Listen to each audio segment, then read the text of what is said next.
नमस्कार दोस्तों, मैं सुदीप्त गोयल डॉक्टर मनोज जैन द्वारा संचालित काव्य क्लासेस के ऑनलाइन प्लेटफॉर्म पर एक बार आपका फिर से स्वागत करता हूं। आज मैं दोस्तों आपके सामने रीट लेवल फर्स्ट का गणित विषय का पेपर लेके आपके सामने उपस्थित हुआ हूं। दोस्तों हमने रीट सेकंड लेवल के बारे में चर्चा कर ली है। दोस्तों अब हम चर्चा करेंगे दोस्तों रीट फर्स्ट लेवल के बारे में, यानी रीट लेवल 1 के गणित विषय के पेपर के बारे में। दोस्तों रीट लेवल 1 के गणित विषय के पेपर के बारे में आज मैं दोस्तों आपके सामने सन 2015 में जो पेपर हुआ था उसको लेके प्रस्तुत हुआ हूं। दोस्तों तो हम देखेंगे दोस्तों कि रीट लेवल 1 में 2015 में कैसा पेपर आया था। दोस्तों इसके बाद में हम देखेंगे कि 2013 में कैसा पेपर आया था और 2011 में कैसा पेपर आया था, और उसके बाद में हम देखेंगे कि 2017 में जो पेपर हुआ था उसमें क्या आया था। दोस्तों उससे हमें ये पता लगेगा हम 2017 जो लास्ट ईयर जो सबसे लास्ट में प्रीवियस वाला पेपर है वो सबसे लास्ट में हम इसलिए देखेंगे दोस्तों कि इन 3 पेपरों का पहले एनालिसिस करेंगे कि क्या हुआ था इन 3 पेपरों में और क्या चेंज रहा पिछली साल वाले पेपर में, पिछली जो वैकेंसी आई थी उस पेपर में क्या चेंज रहा। दोस्तों इसलिए मैंने जो लेटेस्ट वाला पेपर है हमारा प्रीवियस ईयर का वो सबसे लास्ट में लिया है, वो सबसे लास्ट में लूँगा, क्योंकि दोस्तों पहले 3 पेपर हम ये देख लेंगे कि पहले किस लेवल पर एग्जामिनर क्वेश्चन पूछता था और अब जो पैटर्न है वो किस पैटर्न पे बदल चुका है। तो दोस्तों उससे हमें सहायता मिलेगी, क्या सहायता मिलेगी दोस्तों? ये सहायता मिलेगी कि अब जो हम आगे तैयारी करने वाले हैं तो उतने ही लेवल को हम हमारे को इंक्रीज कर लेंगे, यानी बढ़ा लेंगे, और उसी अकॉर्डिंग हम हमारी तैयारी सुचारू ढंग से चालू रख पाएंगे। दोस्तों तो दोस्तों समय को व्यर्थ नष्ट नहीं करते हुए मैं आपके सामने पेपर स्टार्ट करता हूं। दोस्तों यदि आपने अभी तक चैनल को सब्सक्राइब नहीं किया है तो पहले इसे सब्सक्राइब कीजिए और दोस्तों ज़्यादा से ज़्यादा इसे शेयर कीजिए। दोस्तों ठीक है दोस्तों चलते हैं।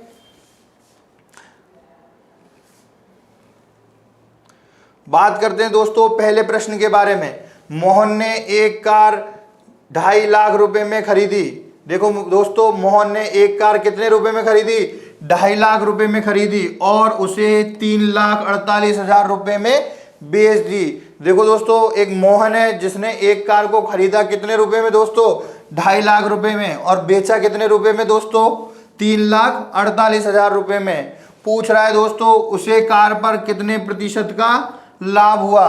दोस्तों ऐसा हो सकता था कि वो आपसे ये पूछ ले कि कितने प्रतिशत का लाभ हुआ या हानि हुई, तो ऑप्शन में आपको मिलता, लाभ में भी आंसर मिलता और हानि में भी दोस्तों आंसर मिलता।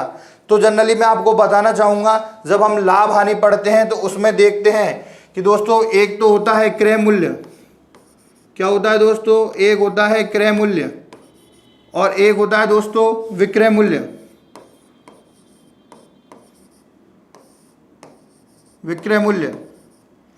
जिस पर हम किसी वस्तु को खरीदते हैं दोस्तों, उसे क्या कहते हैं दोस्तों? क्रय मूल्य कहते हैं। देखो दोस्तों मोहन ने जो कार खरीदी थी कितने रुपए में खरीदी थी?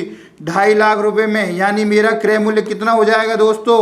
2.5 लाख रुपए हो जाएगा। कितना हो जाएगा दोस्तों? 2,50,000 रुपए हो जाएगा। अब बात करें दोस्तों विक्रय मूल्य क्या होता है दोस्तों? वह मूल्य जिस पर हम किसी वस्तु को बेचते हैं। क्या करते हैं दोस्तों? बेचते हैं।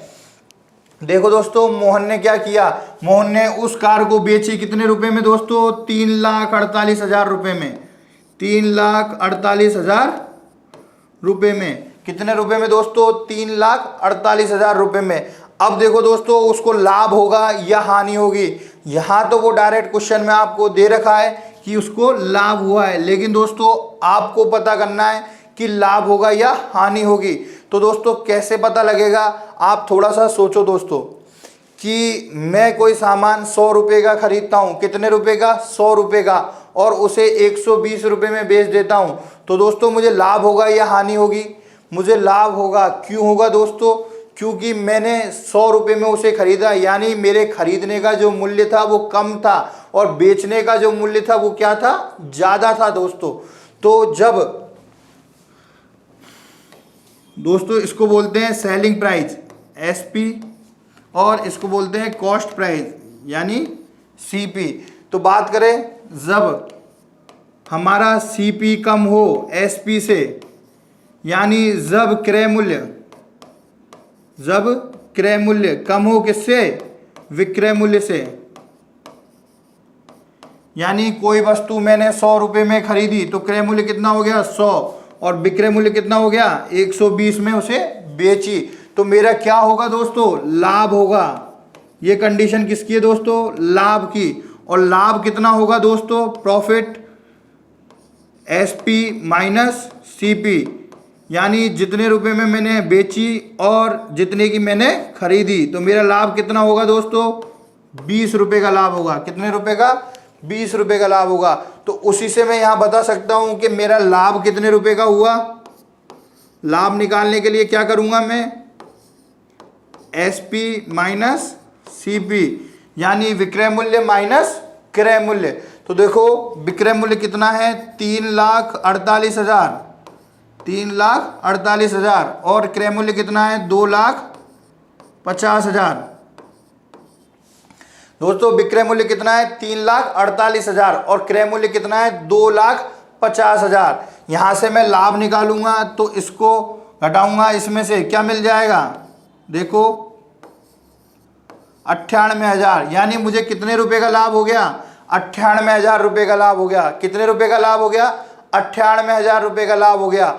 अब देखिए मुझे निकालना क्या था, यदि वो पूछता कि लाभ कितने रुपए का हुआ तो यहाँ मुझे आंसर मिल जाता कितने रुपए का, 98,000 रुपये का। लेकिन बोल रहा है कितने प्रतिशत लाभ हुआ, कितने प्रतिशत लाभ हुआ, तो कैसे निकालेंगे, इसके लिए हम क्या करेंगे दोस्तों,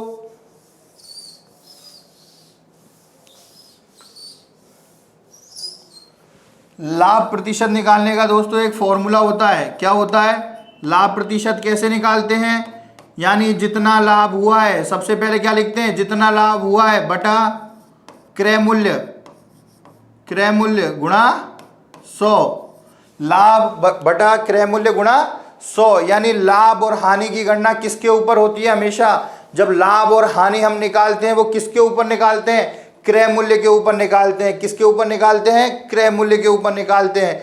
तो यहां से हम देख सकते हैं कि लाभ हमारा कितने रुपए का हुआ, 98,000 रुपये का। कितने रुपए का, 98,000 रुपये का हमारे पास क्या हो गया दोस्तों, लाभ हो गया।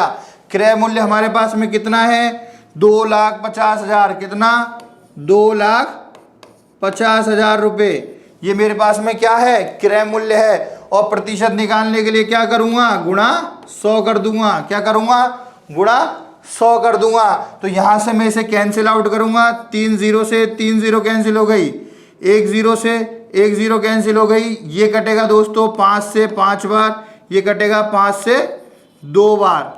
अब करेंगे 98 गुणा 2, इसको करेंगे दोस्तों क्या आ जाएगा, 196/5। क्या मिल जाएगा दोस्तों, 196/5 मिल जाएगा। अब देखो इसको करने के लिए क्या करेंगे, यदि मैं ऊपर कर दूं 2 से गुणा, नीचे कर दूं 2 से गुणा, तो मुझे क्या मिलेगा दोस्तों, 392/10, यानी 1 0 है तो 1 के बाद पॉइंट लगाऊंगा दोस्तों, क्या मिल जाएगा 39.2%। क्या मिल जाएगा, 39.2% मिल जाएगा दोस्तों। तो यहां से मुझे क्या मिल गया कि मेरा कितना प्रतिशत लाभ हुआ, 39.2% लाभ हुआ। यही मेरा क्या होगा, आंसर होगा। यही मेरा क्या होगा दोस्तों, आंसर होगा। तो यहां से मुझे क्या मिल गया, लाभ का प्रतिशत मिल गया।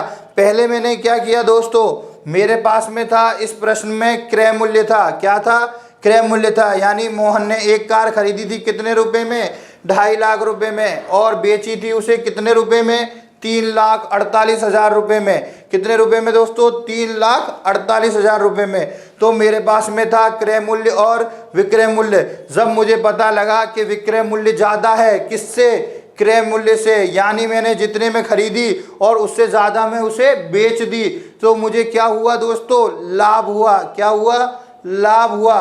तो लाभ निकालने के लिए मैं क्या करूंगा, जितने में मैंने बेची उसमें से जितने में मैंने खरीदी उसको घटाऊंगा, यानी विक्रय मूल्य में से घटाऊंगा किसको, क्रय मूल्य को। विक्रय मूल्य में से घटाऊंगा किसको, क्रय मूल्य को। तो यहां से मुझे क्या मिल जाएगा, लाभ मिल जाएगा, यानी कितने रुपए का मेरे पास में लाभ हुआ। जब दोस्तों मुझे लाभ मिल जाएगा कि मुझे लाभ हुआ 98,000 रुपये का, यानी रुपए में मुझे लाभ मिल गया कि मुझे 98,000 रुपये का लाभ हुआ, तो यहाँ से मैं क्या निकाल सकता हूँ? लाभ का प्रतिशत निकाल सकता हूँ। लाभ का प्रतिशत कैसे निकालूंगा? लाभ बटा क्रय मूल्य गुणा 100। लाभ बटा क्रय मूल्य गुणा 100। लाभ मेरा है 98,000, क्रय मूल्य मेरा है 2,50,000 गुणा 100 करूंगा, इसको कैंसिल करूंगा, मुझे मिलेगा 39.2%। यानी कितना लाभ मिल गया? 39.2%।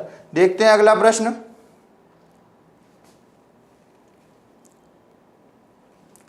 कितने वर्षों में 12% वार्षिक ब्याज की दर से 3,000 रुपये का साधारण ब्याज 1,080 हो जाएगा? देखो दोस्तों, ये प्रश्न है साधारण ब्याज का। तो साधारण ब्याज को देखते ही आपको याद आना चाहिए कि साधारण ब्याज का फॉर्मूला क्या होता है दोस्तों? साधारण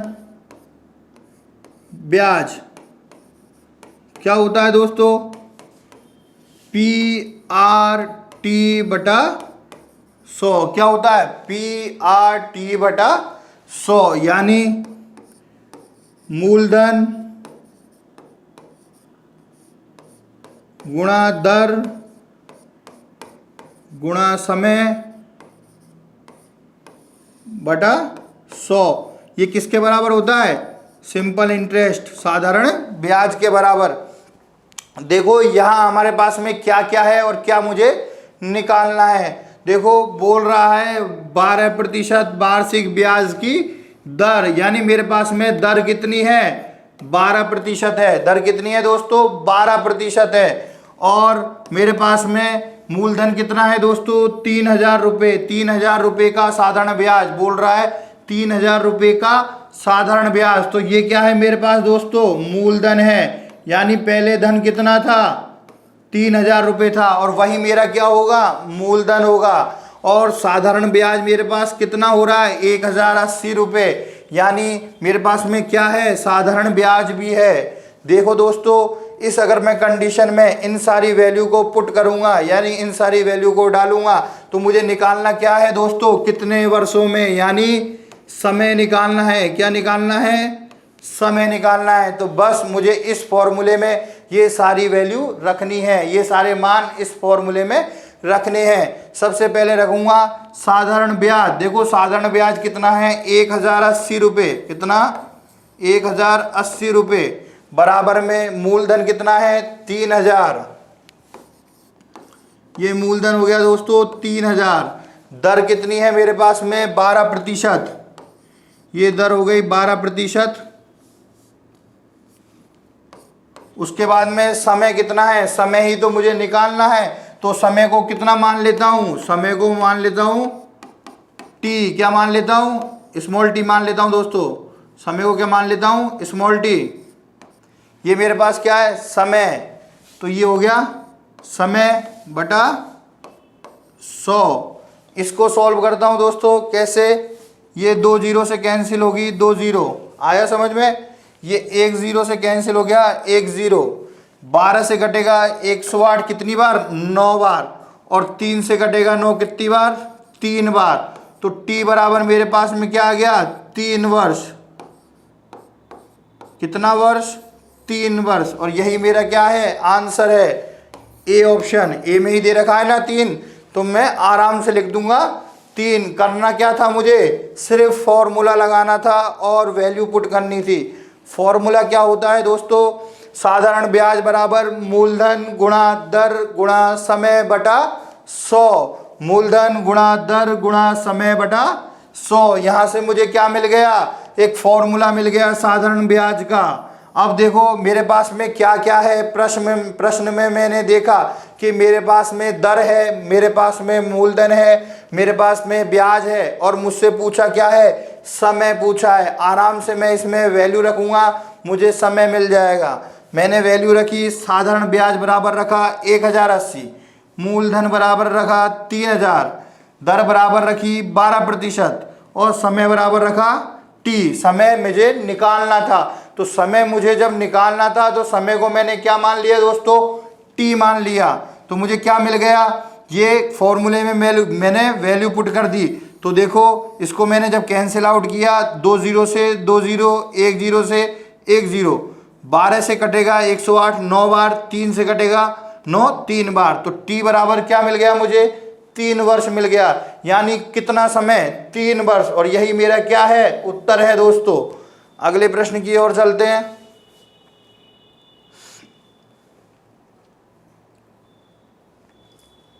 साधारण ब्याज की किस दर से किसी धन का 10 वर्ष का ब्याज उस धन का 2/5 होगा? पूछ रहा है दोस्तों वही साधारण ब्याज के बारे में। तो देखो साधारण ब्याज का फॉर्मूला मैंने पिछले वाले प्रश्न में बताया था। क्या था दोस्तों? साधारण ब्याज बराबर PRT/100।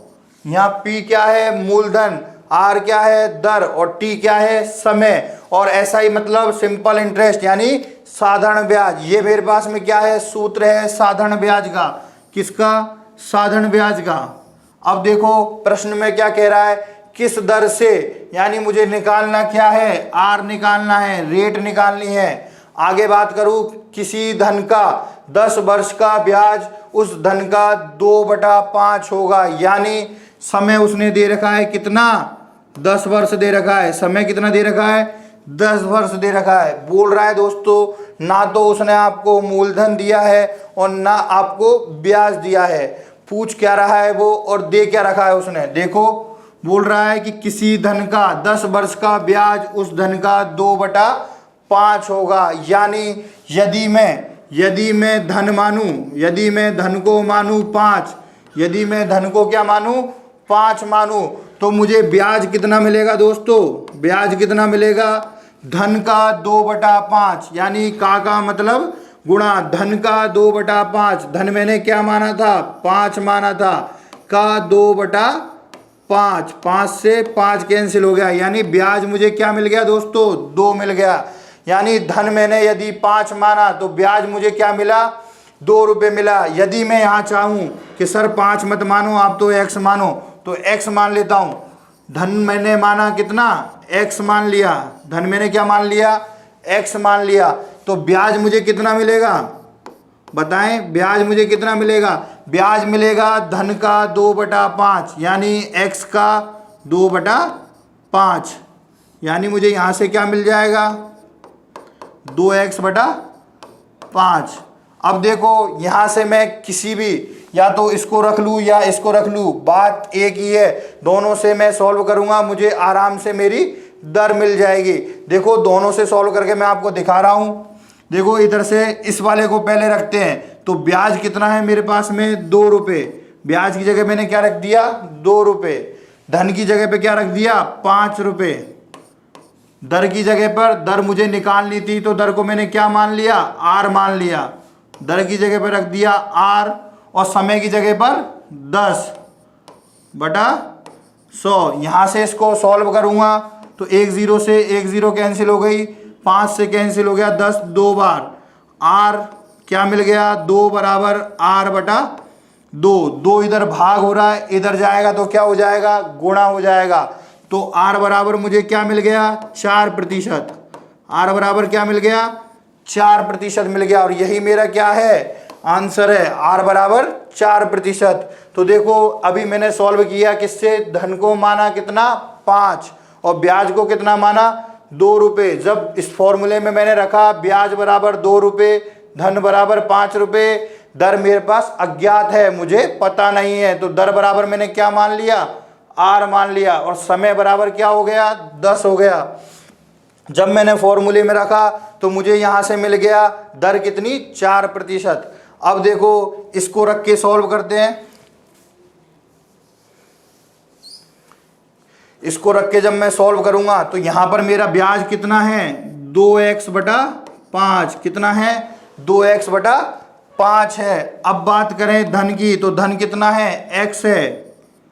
R कितना है? मेरे पास अज्ञात है, मैंने R मान लिया। T मेरे पास कितना है? 10 है, और नीचे 100 है। इसको मैं सॉल्व करूंगा तो x से क्या कैंसिल हो जाएगा? x, और 10 से कैंसिल होगा 100 10 बार, 5 से कैंसिल होगा 10 2 बार। तो R बराबर वही मुझे क्या मिल जाएगा? 4% मिल जाएगा। आर बराबर क्या मिल जाएगा? 4% मिल जाएगा। मतलब दोस्तों आप चाहें जैसे करें, इसको अगर अनुपात में दे रखा है तो आप डायरेक्ट भी मान सकते हैं। नीचे वाला क्या होता है? बेस होता है। नीचे वाला क्या होता है? बेस होता है, यानी आधार होता है दोस्तों। तो यहां से आपको क्या मिल जाएगा? यदि मैं धन को 5 मानूं तो ब्याज क्या मिल जाएगा? 2 रुपये मिल जाएगा। और यदि मैं धन को x मानूं तो ब्याज क्या मिल जाएगा? 2x/5 मिल जाएगा। इसके बाद फॉर्मूले में रखूंगा और डायरेक्ट आंसर आ जाएगा कितना? r बराबर 4% दोस्तों। तो आशा है आपको समझ में आया होगा। चलते हैं अगले प्रश्न की तरफ।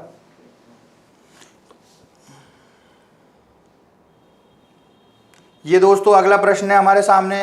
दो घनों के आयतनों का अनुपात 27:64 है। क्या है? दो घनों के आयतनों का अनुपात 27:64 है। इसके संपूर्ण पृष्ठों के क्षेत्रफलों का अनुपात क्या होगा? देखो दोस्तों, बोल रहा है दो घन है आपके पास में। क्या है? दो घन है, उनके आयतनों का उसने अनुपात दे रखा है। आयतनों का क्या दे रखा है? अनुपात दे रखा है। इसके संपूर्ण पृष्ठों के क्षेत्रफल का अनुपात पूछ रहा है दोस्तों। तो आपको सबसे पहले घन के बारे में जानकारी होनी चाहिए दोस्तों। तो घन का आयतन कितना होता है दोस्तों? घन का आयतन कितना होता है? सबसे पहले फॉर्मूला पता होना चाहिए। घन का आयतन क्या होता है दोस्तों? भुजा क्यूब। क्या होता है दोस्तों? भुजा क्यूब, यानी घन की भुजा की घात 3। और उसके बाद में घन का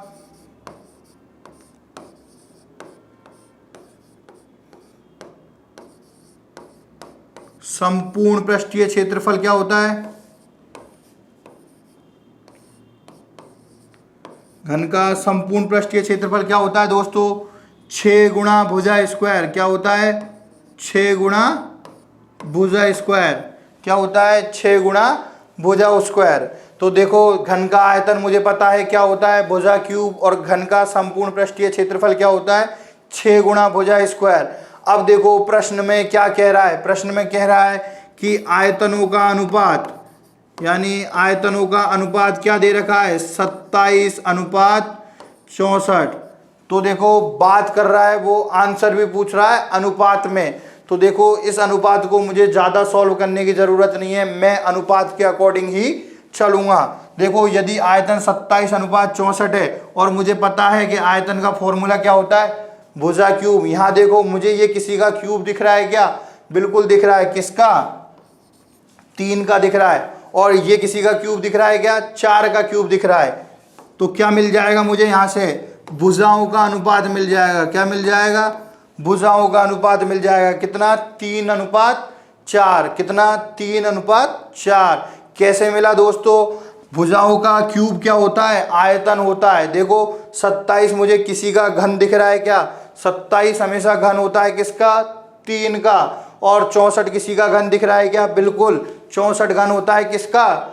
4 का। तो यहाँ से मुझे क्या मिल गया? भुजाओं का अनुपात 3:4।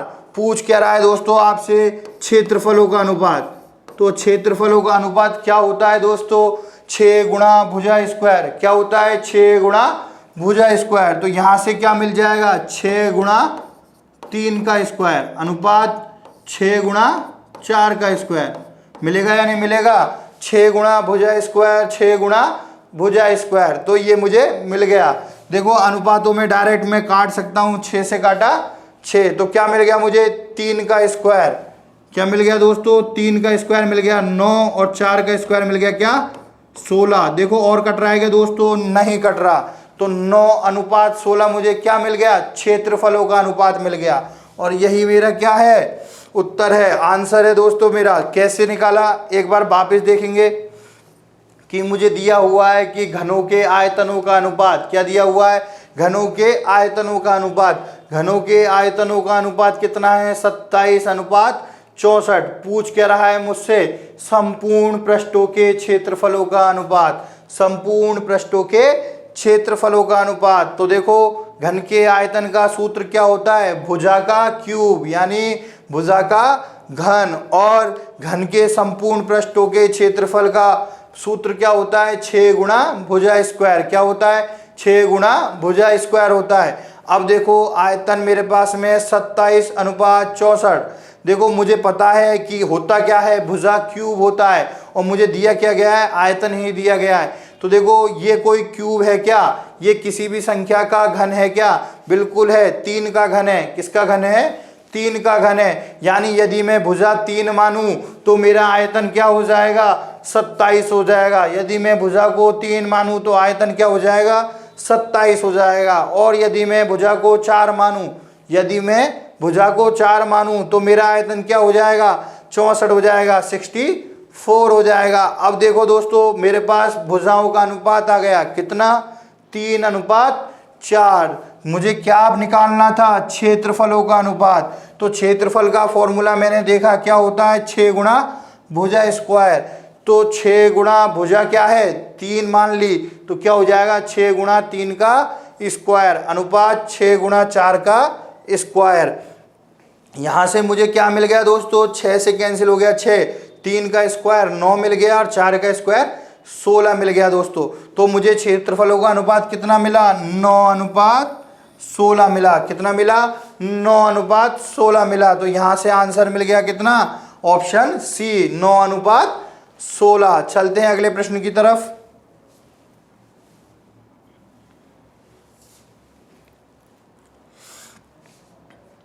बोल रहा है 144 पेन बेचने पर राम को 6 पेनों के विक्रय मूल्य के बराबर हानि होती है, तो हानि प्रतिशत क्या है। देखो दोस्तों ये लाभ और हानि का प्रश्न है और बात कर रहा है 144 पेन को बेचने पर, यानी मात्रा पर आधारित प्रश्न है। यहाँ पर आपको ना क्रय मूल्य दिया गया है ना विक्रय मूल्य दिया गया है। आपको दिया क्या है, आपको मात्राएं दी गई है, आपको वस्तुएं दी गई है।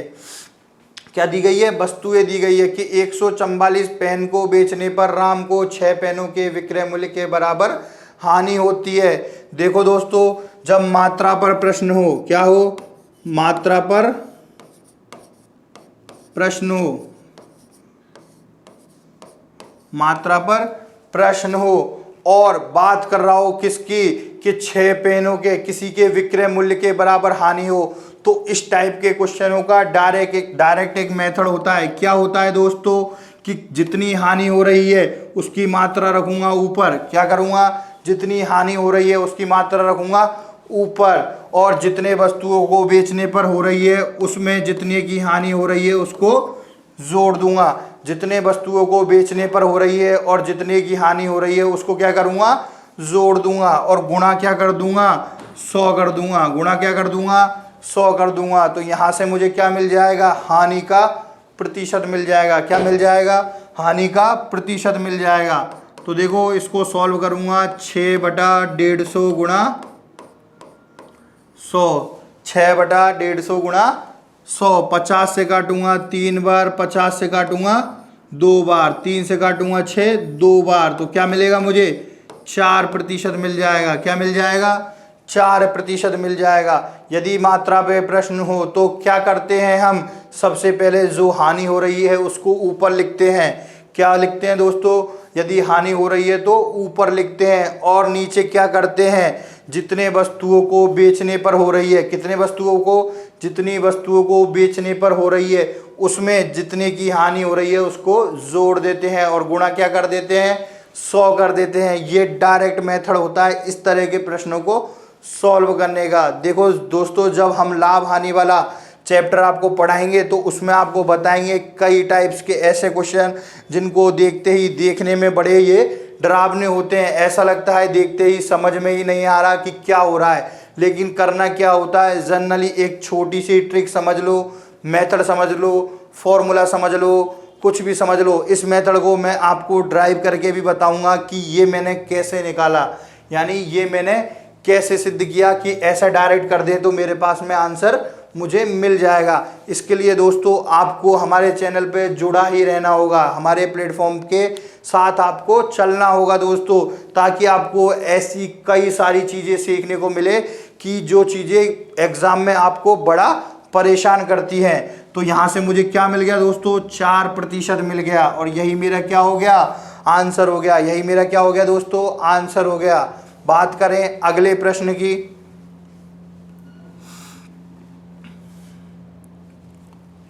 बोल रहा है 3 संख्याओं का औसत 7 है तथा पहली 2 संख्याओं का औसत 4 है, तो तीसरी संख्या क्या है? बोल रहा है कि 3 संख्या है हमारे पास में, उनका औसत कितना है? 7 है, और पहली 2 संख्या हैं उनका औसत कितना है? 4 है। पूछ रहा है तीसरी संख्या क्या है। कैसे निकालेंगे दोस्तों? मैं 3 संख्या मान लेता हूं, ए बी और सी। कितनी संख्याएं मान लेता हूं? 3 संख्याएं मान लेता हूं। यदि मैं इन तीनों का औसत निकालूं, तो मेरे पास में औसत का फॉर्मूला क्या होता है? संख्याओं का योग बटा कितनी संख्याएं हैं? 1 2 3 संख्याएं बराबर क्या होता है? औसत होता है। क्या आया औसत? 7 उसने दे रखा है। तो यहां से मुझे क्या मिल गया? तीनों संख्याओं का योग मिल गया। यानी क्या मिल गया? a प्लस बी प्लस सी बराबर क्या मिल गया? 21 मिल गया। 3 को गुणा करूंगा 7 से, तो a प्लस बी प्लस सी बराबर क्या मिल गया मुझे? 21 मिल गया। यानी तीनों संख्याओं का योग कितना मिल गया? 21। इसको मानता हूं समीकरण नंबर 1। क्या मानता हूं दोस्तों? समीकरण नंबर 1। अब बात करूं अगला स्टेटमेंट, वो क्या कह रहा है कि पहली 2 संख्याएं कौन सी है? a और b। इनका औसत कितना दे रखा है? 4। तो इनका औसत मैं निकालूंगा तो कैसे निकालूंगा? a प्लस बी बटा 2। यानी कितनी संख्याएं हैं? 2 संख्याएं हैं, तो 2 का भाग दे दूंगा। कितना औसत है मेरे पास में? 4। कितना है? 4। तो a प्लस बी का यहाँ से मान मिलेगा या नहीं मिलेगा? बिल्कुल मिलेगा। a प्लस बी का मान कितना मिल जाएगा मुझे? बताओ। 4 दूनी 8 मिल जाएगा। कितना मिल जाएगा? 4 दूनी 8। अब देखो वो मुझसे पूछ क्या रहा है?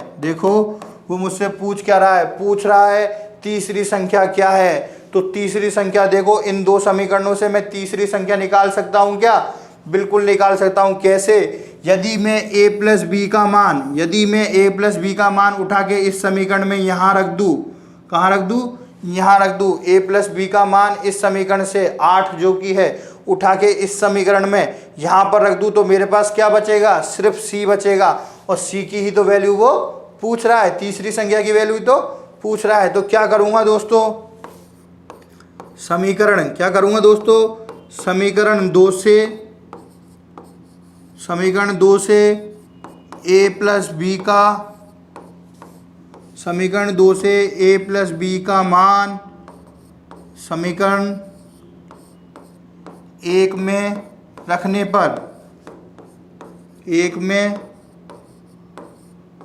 पर यहाँ से क्या मिला मुझे दोस्तों? समीकरण नंबर 2 से a प्लस बी का मान समीकरण नंबर 1 में रखने पर, तो देखो a प्लस बी का मान 8 रखूँगा यहाँ पर, तो मुझे क्या मिलेगा? 8 प्लस सी बराबर 21 मिलेगा। क्या मिलेगा दोस्तों? 8 प्लस सी बराबर 21 मिलेगा। देखो दोस्तों, c का मान निकालना है, तो 8 यहाँ पर जुड़ रहा है, इधर जाएगा तो क्या हो जाएगा? घट जाएगा। तो क्या आ जाएगा दोस्तों? c बराबर 21 माइनस 8, यानी c बराबर क्या आ जाएगा? 13 आ जाएगा। 21 में से 8 घटाऊंगा तो क्या मिल जाएगा?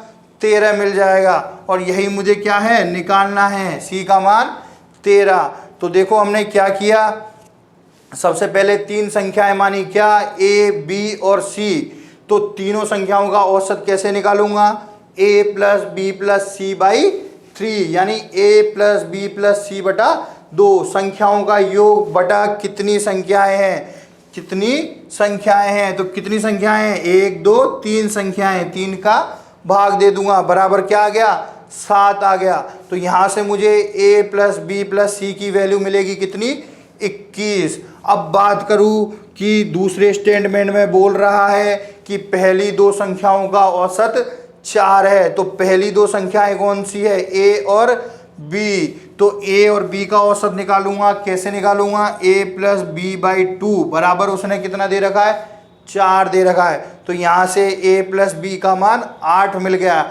अब देखो दोस्तों, इन दोनों समीकरणों से मुझे c का मान निकालना है। कैसे निकालूंगा? कि a प्लस बी का मान समीकरण नंबर 2 से उठा के समीकरण नंबर 1 में रखूंगा। क्या करूंगा? a प्लस बी का मान समीकरण नंबर 2 से उठा के समीकरण नंबर 1 में रखूँगा। यहाँ से मुझे क्या मिलेगा दोस्तों, यहाँ से मुझे मिलेगा 8 + c बराबर 21। तो c का मान मुझे कितना मिल जाएगा, 13 मिल जाएगा। चलते हैं अगले प्रश्न की तरफ।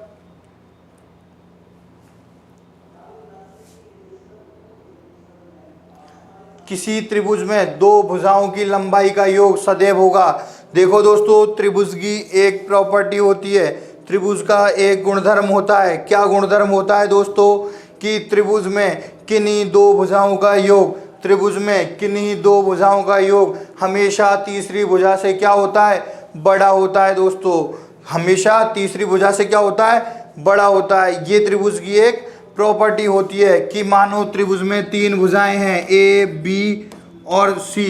तो बात करूँ a + b का योग, a + b का योग हमेशा क्या होगा, c से बड़ा होगा। ये निशान है दोस्तों ग्रेटर देन का। इसका मतलब क्या है, इस निशान का मतलब है जिधर की तरफ मुंह खुला है, जिधर की तरफ मुंह खुला है वह क्या है, बड़ा है। यानी a + b बड़ा है किससे, c से। इसका मतलब क्या है, 2 भुजाओं का योग हमेशा तीसरी भुजा से क्या होता है, बड़ा होता है दोस्तों। और याद रखना, किन्हीं 2 भुजाओं का अंतर, किन्हीं 2 भुजाओं का अंतर हमेशा तीसरी भुजा से क्या होता है, छोटा होता है दोस्तों। यानी a - b या b - e, जो भी आपके बड़ा हो, उससे हम डायरेक्ट इसको सॉल्व कर सकते हैं दोस्तों कि क्या होता है, 2 भुजाओं का अंतर हमेशा तीसरी भुजा से क्या होता है, छोटा होता है। यानी हमें सिर्फ इतना चाहिए कि 2 भुजाओं का योग तीसरी भुजा से बड़ा होता है। और वो यही पूछ रहा है, किसी त्रिभुज में 2 भुजाओं की लंबाई का योग सदैव होगा क्या, तीसरी भुजा से बड़ा होगा। क्या होगा, तीसरी भुजा से बड़ा होगा। चलते हैं अगले प्रश्न की तरफ।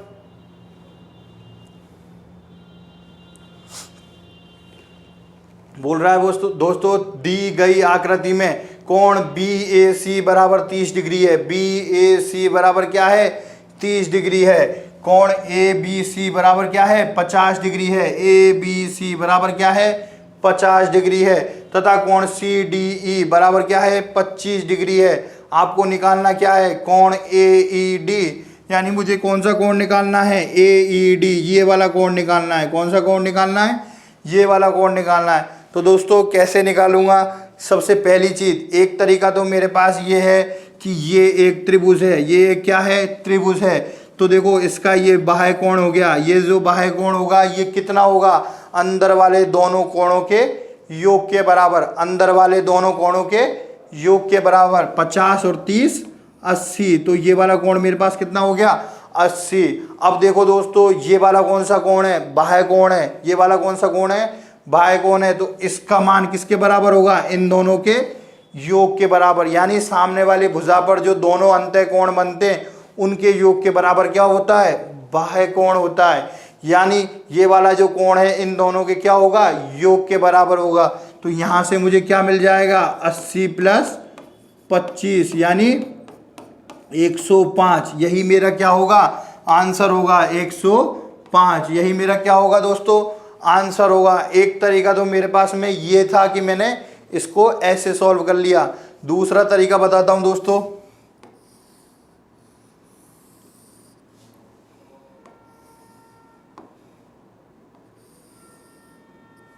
देखो आपके सामने ये प्रश्न है, ये आपको कोण दे रखा है कितना, 30 डिग्री का। ये आपको कोण दे रखा है दोस्तों 50 डिग्री का। अब देखो दोस्तों, ये 50 का है, ये 30 का है। एक त्रिभुज के तीनों कोणों का योग कितना होता है दोस्तों, एक त्रिभुज के तीनों कोणों का योग 180 डिग्री होता है। तो अगर ये वाला कोण मुझे निकालना है तो ये वाला कोण मुझे क्या मिलेगा दोस्तों, 180 में से मैं किसको घटा दूंगा, इन दोनों के टोटल को घटा दूंगा, 50 + 30 घटा दूंगा। तो यहाँ से मुझे क्या मिल जाएगा दोस्तों, 180 - 80 यानी 100 डिग्री। ये वाला कोण मुझे कितना मिलेगा, 100 डिग्री मिलेगा। अब देखो दोस्तों, ये एक सीधी रेखा है, ये क्या है, सीधी रेखा है। और सीधी रेखा पर बने कोण कितना होता है, 180 डिग्री होता है। तो ये मेरे पास 100 डिग्री है, तो ये वाला कितना होगा दोस्तों, 80 डिग्री होगा। ये वाला कितना होगा, 80 डिग्री होगा। ये मुझे कितना मिल गया, 80 डिग्री मिल गया। अब देखो दोस्तों, ये मुझे दे रखा है 25 डिग्री। अब बात करें एक त्रिभुज के तीनों कोणों का योग कितना होता है, 180 डिग्री होता है। तो ये वाला कोण मैं निकालूं, ये वाला कोण मैं निकालूं तो मुझे कितना मिल जाएगा, 180 डिग्री में से क्या घटा दूंगा, इन दोनों का टोटल घटा दूंगा, 80 प्लस 25।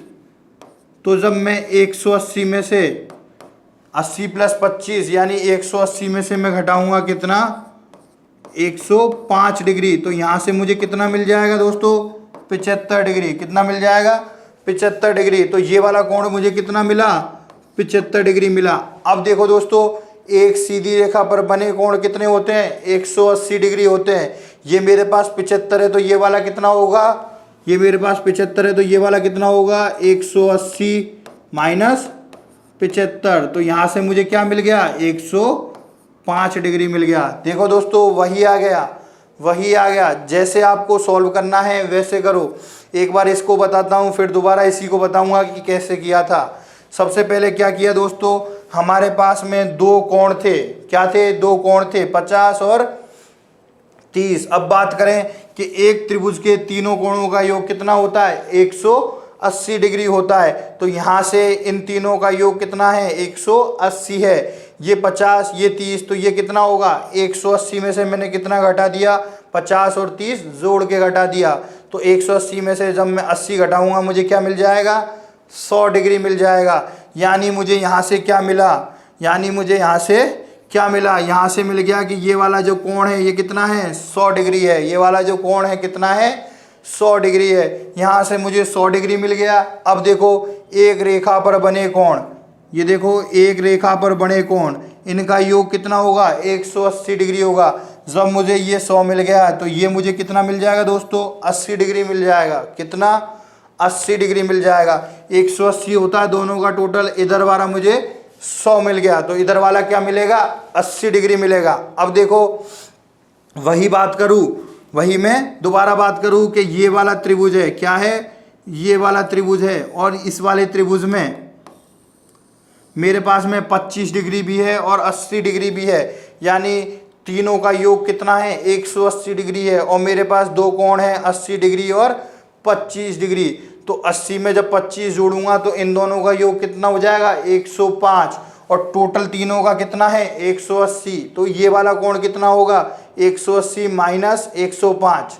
तो यहाँ से मुझे क्या मिलेगा, 75 डिग्री। यहाँ से मुझे क्या मिलेगा दोस्तों, 75 डिग्री मिलेगा। ये वाला कोण जो मिल जाएगा कितना, 75 डिग्री। कितना, 75 डिग्री। यहाँ से मुझे क्या मिल गया, 75 डिग्री। अब देखो, एक रेखा पर बने कोण, इस वाली रेखा की बात कर रहा हूँ, एक रेखा पर बने कोण कितने होते हैं, 180 डिग्री। ये जब 75 है तो ये वाला कितना होगा, 180 माइनस 75। 180 माइनस 75, तो यहाँ से मुझे क्या मिल जाएगा, 105 डिग्री। और यही मेरा क्या है, आंसर है, 105 डिग्री। आया दोस्तों समझ में। हो सकता है आपको अभी समझ में कम आ रहा होगा, लेकिन दोस्तों अगर हम इसको ढंग से एक बार दोबारा देखेंगे, एक बार वीडियो को आप दोबारा देखें, आराम से देखें, तो उसको आपको समझ में आएगा। मेरे शब्दों को एक एक करके ढंग से सुने, बिल्कुल समझ में आएगा कि हमने क्या किया। अब बात करें दोस्तों, एक और मेथड जो मैंने आपको पहले बताया था। पहले क्या मेथड बताया था दोस्तों, एक बार वापस देख लेंगे। जनरली होता क्या है दोस्तों, इसको मिटा दूं,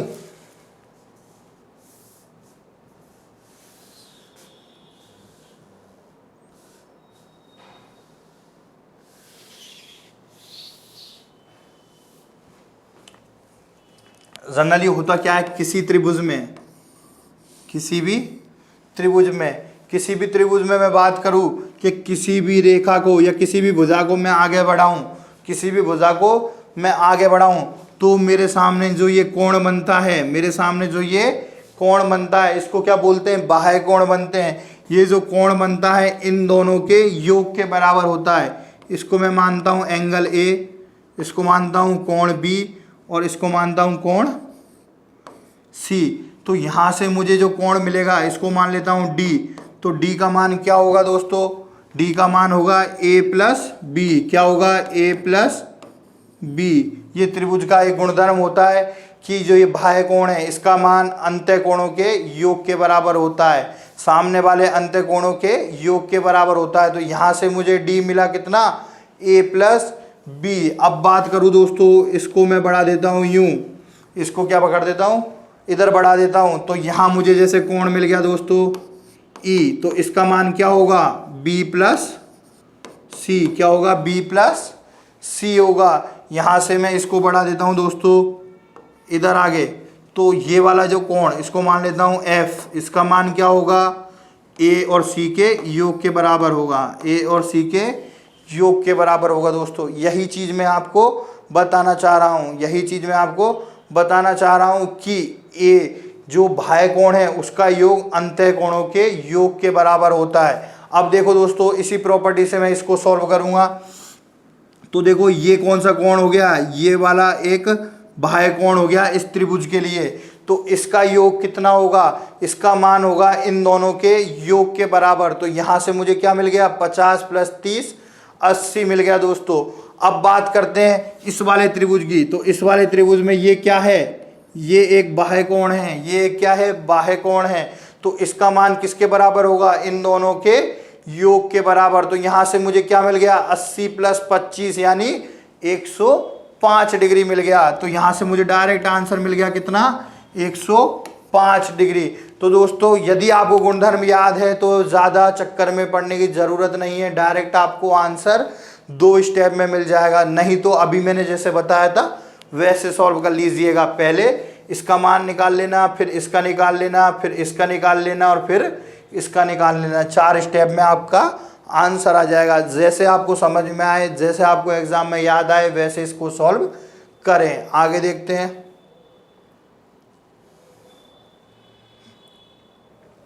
किसी आयताकार खेत का विकर्ण 17 मीटर तथा परिमाप 46 मीटर है, तो इस खेत का क्षेत्रफल क्या होगा।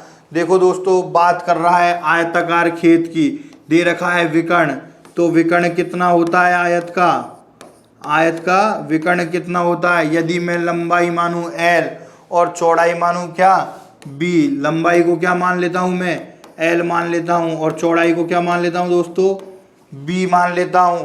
तो विकर्ण मुझे क्या होता है फॉर्मूला, अंडर लंबाई का स्क्वायर प्लस चौड़ाई का स्क्वायर होता है या नहीं होता। विकर्ण का फॉर्मूला क्या होता है, अंडर लंबाई का स्क्वायर प्लस चौड़ाई का स्क्वायर। अगर मैं यहाँ से आपको देखूँ परिमाप क्या होता है, तो परिमाप क्या होता है दोस्तों, आयत का 2 गुणा लंबाई प्लस चौड़ाई। क्या होता है, 2 गुणा लंबाई प्लस चौड़ाई। यहाँ से मुझे मान दे रखा है विकर्ण का कितना, 17 और परिमाप का कितना, 46। अब देखो दोस्तों, मुझे निकालना क्या है, इस खेत का क्षेत्रफल निकालना है। क्या निकालना है, इस खेत का क्षेत्रफल निकालना है। तो दोस्तों क्षेत्रफल क्या होगा, L गुणा B। क्या होगा, L गुणा B, लंबाई गुणा चौड़ाई। आयत का क्षेत्रफल क्या होता है, लंबाई गुणा चौड़ाई। तो इसको कैसे सॉल्व करेंगे, देखें दोस्तों। सबसे पहले इस वाले रूट को हटाने की सोचता हूं मैं कि इस वाले रूट को कैसे हटाऊंगा। देखो दोस्तों, इस वाले रूट को हटाऊंगा तो दोनों तरफ क्या करूंगा, वर्ग कर दूंगा। तो वर्ग करने पर क्या मिल जाएगा, L square plus B square बराबर क्या मिल जाएगा, 17 का square. L square plus B square बराबर क्या मिल जाएगा, 17 का स्क्वायर। यहाँ से मुझे क्या मिलेगा, L square plus B square बराबर 289। क्या मिल जाएगा दोस्तों, 289 मिल जाएगा। L square plus B square बराबर 289। 17 का स्क्वायर कितना होता है, 289। अब देखो परिमाप इधर 2 से गुणा हो रहा है, इधर जाएगा तो 2 से भाग हो जाएगा। तो यहाँ से मुझे क्या मिल जाएगा, लंबाई प्लस चौड़ाई का मान मिल जाएगा 23। लंबाई प्लस चौड़ाई का मान क्या मिल जाएगा, 23 मिल जाएगा दोस्तों। लंबाई का मान और चौड़ाई का मान टोटल 23। 2 इधर गुणा हो रहा था, इधर जाएगा तो क्या होगा, भाग हो जाएगा। इधर जाएगा तो क्या होगा, भाग हो जाएगा। देखो अब देखो L प्लस B स्क्वायर मेरे पास है, L प्लस B मेरे पास है। निकालना क्या है मुझे, L गुणा B निकालना है। इसके लिए क्या करूँगा, यदि मैं इसका स्क्वायर करूँ तो कुछ समझ में आता है। देखो कुछ होता है या नहीं होता। देखो A प्लस बी का होल स्क्वायर कितना होता है, याद करो दोस्तों, बताया था A प्लस बी का होल स्क्वायर कितना होता है, A square plus 2AB plus B square. क्या होता है, A square plus 2ab plus B square, ये क्या होता है a प्लस बी का होल स्क्वायर होता है। तो a प्लस बी का होल स्क्वायर मेरे पास में है, तो इसमें क्या आता है ए बी नाम की चीज आती है ना, दोनों का गुणा आता है ना, और यही मुझे क्या है चाहिए। तो इसके लिए मैं क्या करूंगा, इस समीकरण का वर्ग कर दूंगा। क्या करूंगा, इस समीकरण का वर्ग कर दूंगा। तो मुझे क्या मिल जाएगा, इधर सॉल्व करते हैं, इस समीकरण का वर्ग करूंगा तो क्या मिल जाएगा, एल प्लस बी का होल स्क्वायर बराबर क्या मिलेगा मुझे, 23 का स्क्वायर। 23 का स्क्वायर यानी 23 का स्क्वायर कितना होता है दोस्तों, 23 का स्क्वायर होता है मेरे पास में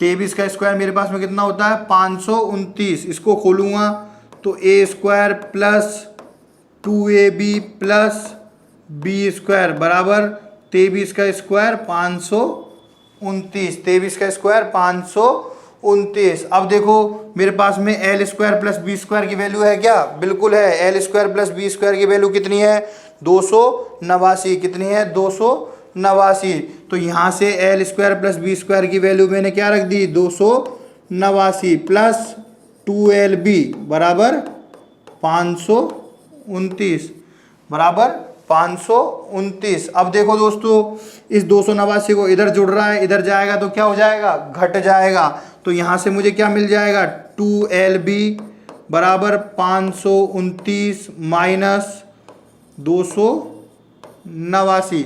इसको दोस्तों मैं घटाऊं तो मुझे क्या मिलेगा 2lb बराबर ये घटा 0, ये क्या बचा आपका दोस्तों 4 और ये 2। 2lb बराबर क्या मिल गया मुझे 240। निकालना क्या है lb क्षेत्रफल, कैसे निकालूंगा lb बराबर 240 बटा 2, यानी यहाँ 2 गुना हो रहा है, इधर से आएगा तो भाग हो जाएगा, ये कैंसिल हो गया और मुझे क्या मिल गया 120 मिल गया। क्या मिल गया दोस्तों 120 मिल गया। अब देखो दोस्तों एक बार वापस बताऊंगा 120 मेरा क्या आ गया क्षेत्रफल का आंसर आ गया। एक बार वापस देख ले, पहले क्या किया दोस्तों विकर्ण का फॉर्मूला लिखा L square plus B square बराबर 17। अब देखो दोस्तों परिमाप क्या है 2 गुणा लंबाई प्लस चौड़ाई, जो मुझे क्या दे रखा है 46। क्या दे रखा है 46 दे रखा है। अब देखो यहाँ से इस पूरे का मैंने स्क्वायर किया, इस पूरे का क्या किया स्क्वायर किया, तो मुझे क्या मिल गया L square plus B square बराबर 17 का square. L square plus B square बराबर 17 का स्क्वायर। यहाँ से क्या मिला L square plus B square, 17 का स्क्वायर कितना होता है 289 होता है। और इधर से क्या मिलेगा ये 2 गुणा हो रहा है, इधर जाएगा तो भाग हो जाएगा, तो लंबाई प्लस चौड़ाई का योग कितना मिल जाएगा 23 मिल जाएगा। कितना मिल जाएगा 23 मिल जाएगा। अब देखो मेरे पास में 2 समीकरण है और निकालना क्या है मुझे एल गुणा बी की वैल्यू निकालनी है। तो कैसे निकालूंगा, इस वाले का स्क्वायर कर देता हूं। तो एल प्लस बी का वर्ग मैंने किया तो मुझे क्या मिला L square plus 2lb plus B square, और 23 का जब मैंने वर्ग किया मुझे क्या मिला 529 मिला। क्या मिला दोस्तों 529 मिला। अब देखो 289 इधर जाएगा तो घट जाएगा, 2lb बराबर 529 में से 289, 2lb बराबर 240। तो lb बराबर क्या होगा 240, इधर 2 गुणा हो रहा है, इधर जाएगा तो भाग हो जाएगा। lb बराबर क्या मिल जाएगा 120 मिल जाएगा। बस दोस्तों ये थोड़ा लेंथी क्वेश्चन था जिसको सॉल्व करने में हमें थोड़ा सा टाइम लगा दोस्तों, लेकिन इस क्वेश्चन में कैलकुलेशन ही थी। क्या थी कैलकुलेशन ही थी। यदि आप इस क्वेश्चन को समझ पा रहे हो और कैलकुलेशन आपकी अच्छी है तो बहुत ही कम स्टेप, मुश्किल से 3 या 4 स्टेप में आपका आंसर आ जाएगा। देखो दोस्तों, तो करना क्या है आपको अपनी कैलकुलेशन को क्या है थोड़ा सा स्ट्रॉन्ग करना है, थोड़ी सी स्पीड लानी है कैलकुलेशन में। क्या करना है स्पीड लानी है कैलकुलेशन में। चलते हैं अगले प्रश्न की तरफ। निम्न में से कौन सा सही है, निम्न में से कौन सा सही है। देखो a माइनस बी का होल स्क्वायर, चारों में क्या दे रखा है a माइनस बी का होल स्क्वायर। आपको दोस्तों डायरेक्ट पता है a माइनस बी का होल स्क्वायर क्या होता है, a माइनस बी का होल स्क्वायर क्या होता है a square minus 2ab plus B square होता है। डायरेक्ट ये फॉर्मूला है, ये सर्व समीका है क्या, a माइनस बी का whole square, A square minus 2ab plus B square. देखो किस में दिख रहा है, A square minus 2ab plus B square, इसी में दिख रहा है। तो यही मेरा क्या हो जाएगा, आंसर हो जाएगा। अब देखो दोस्तों, आप पूछना चाहोगे कि a माइनस बी का होल स्क्वायर बराबर A square minus 2ab plus B square कैसे होता है, तो वो चीज़ भी मैं आपको बताता हूँ कि कैसे होता है। देखो a माइनस बी का होल स्क्वायर, इसका मतलब क्या हुआ, a माइनस बी की घात कितनी है, 2 है, यानी a माइनस बी कितने बार गुणा हो रहा है, 2 बार गुणा हो रहा है। तो यहाँ से क्या करूँगा, a माइनस बी को क्या कर दूंगा, 2 बार गुणा कर दूंगा। क्या कर दूंगा दोस्तों, 2 बार गुणा कर दूंगा। अब देखो दोस्तों क्या मिलेगा, a माइनस बी को मैंने 2 बार गुणा किया। जब हम बीजीय व्यंजकों का गुणा करते हैं, जब हम बीजीय व्यंजकों का गुणा करते हैं तो क्या करते हैं, देखो इस a को गुणा करूंगा पहले इस पूरे से, तो इस a को जब इस पूरे से गुणा करूंगा तो a गुणा a माइनस बी लिख सकता हूं दोस्तों। उसके बाद में माइनस का चिन्ह बीच में है। अब देखो इस b को गुणा करूंगा इस पूरे से, तो कैसे करूंगा, b गुणा a माइनस बी कर सकता हूं। अब देखो, अब तो आराम से दोस्तों एक का गुणा अंदर कर सकते हो। कैसे करोगे, a को गुणा करोगे a से, क्या आ जाएगा, a स्क्वायर, a को गुणा करोगे b से, क्या मिल जाएगा, a b। अब देखो माइनस b को गुणा करोगे a से, क्या मिल जाएगा, माइनस a b, या फिर माइनस b को गुणा करोगे माइनस b से, क्या मिल जाएगा, प्लस का b स्क्वायर। अब देखो माइनस का a b और माइनस का a b कितना मिलेगा मुझे, ए स्क्वायर है माइनस ए बी और माइनस ए बी कितना, minus 2ab plus B square. तो देखो यही मुझे मिल गया, क्या मिल गया, A square minus 2ab plus B square. तो ये मैंने क्या किया, सिद्ध कर दिया, प्रूफ कर दिया कि होगा कैसे, a माइनस बी का whole square, A square minus 2ab plus B square. देखो मैथ्स में हर चीज़ लॉजिक होता है कि कैसे आप निकाल सकते हो। अगले प्रश्न पे चलते हैं। देखो दोस्तों बोल रहा है 256 की घात 0.16 गुणा 16 की घात 0.18।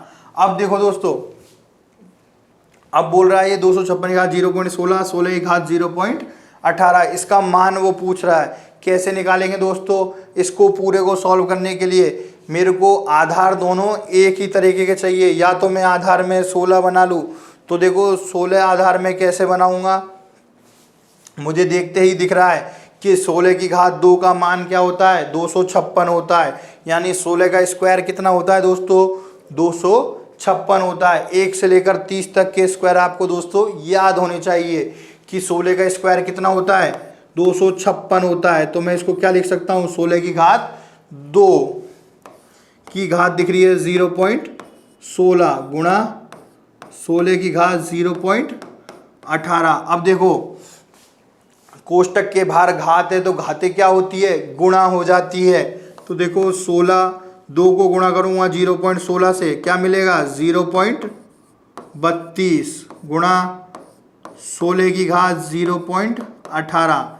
अब देखो दोस्तों इधर भी 16 है, इधर भी 16 है। घातांक की एक नियम होता है, घातांक का एक नियम होता है क्या दोस्तों, कि यदि आधार समान हो, क्या हो दोस्तों, यदि आधार समान हो। देखो दोनों आधार समान है, यहाँ भी 16 है और यहाँ भी क्या है 16 है। घाते अलग अलग हो, आधार समान हो, घाते अलग अलग हो, और किस में दिया गया हो, और गुणा में दिया गया हो। देखो गुणा में दे रखा है, बीच में क्या है, गुणा दे रखा है। तो इसका मतलब क्या होता है, घाते क्या होती है, जुड़ जाती है। घाते क्या होती है, जुड़ जाती है। तो इस नियम से मैं क्या करूँगा, इन दोनों की घातों को जोड़ दूंगा। तो 16 की घात मैं जोड़ूंगा, क्या मिलेगा 0.32 प्लस 0.18। यहाँ से मुझे क्या मिल जाएगा, 32 में 18 जोड़ूंगा तो क्या मिल जाएगा, 16 की घात 0.50।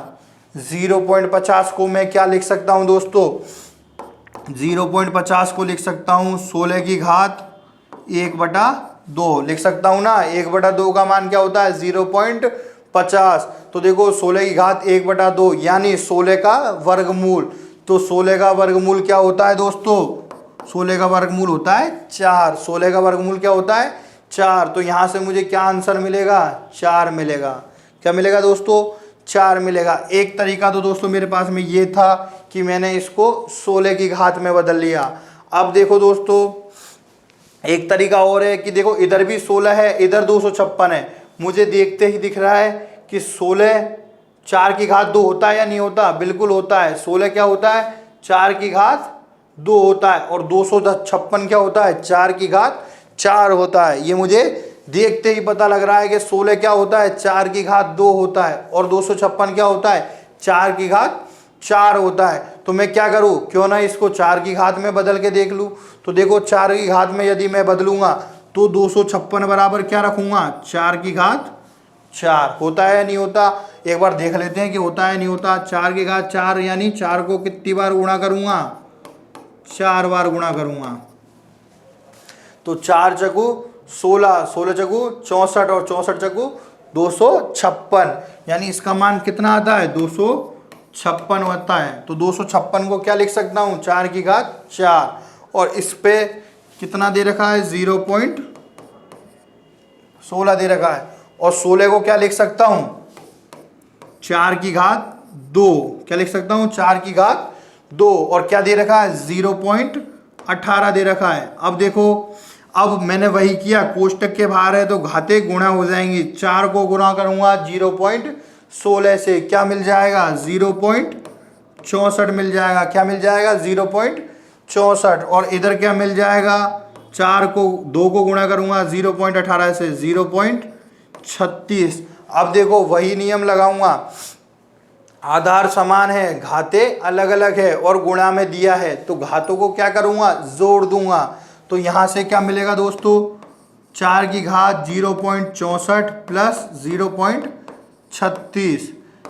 जब 64 को 36 में जोड़ूंगा क्या मिल जाएगा 100, यानी 4 की घात 1। क्या मिल जाएगा 4 की घात 1। तो यहां से मुझे डायरेक्ट आंसर मिलेगा कितना 4। अब चाहें आप जैसे भी करें जो आपको इजी लगे।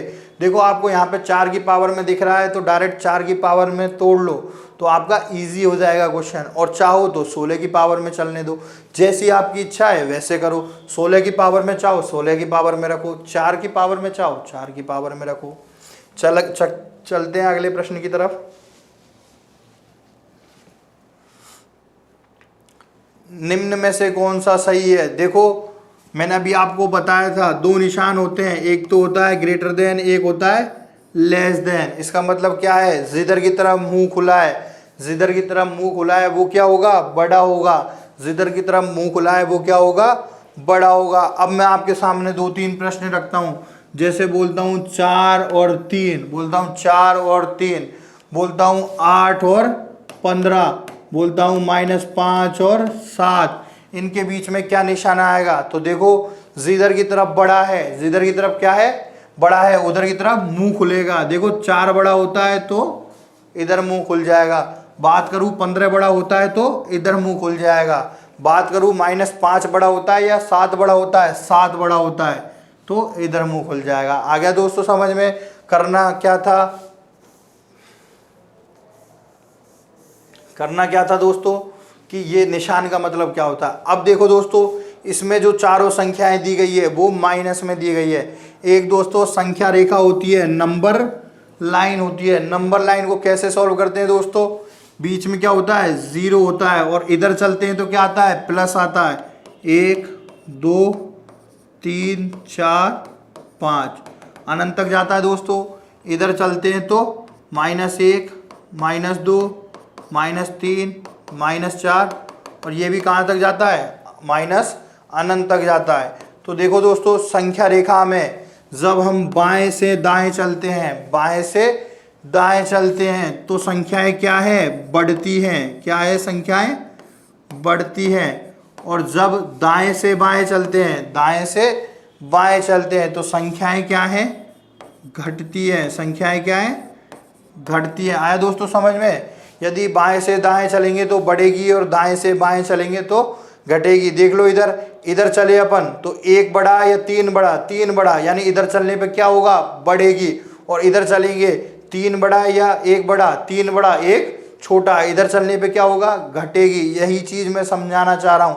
अब देखो दोस्तों, -16 बड़ा होगा या -15 बड़ा होगा। अब देखो, यदि मैं इसे संख्या रेखा पर लिखूं, यदि मैं इसे संख्या रेखा पर लिखूं तो इधर आएगा 0, इधर मान लो मैं आ जाता है -15 और इधर क्या जाएगा, -16 आ जाएगा। क्या आ जाएगा दोस्तों, -16 आ जाएगा।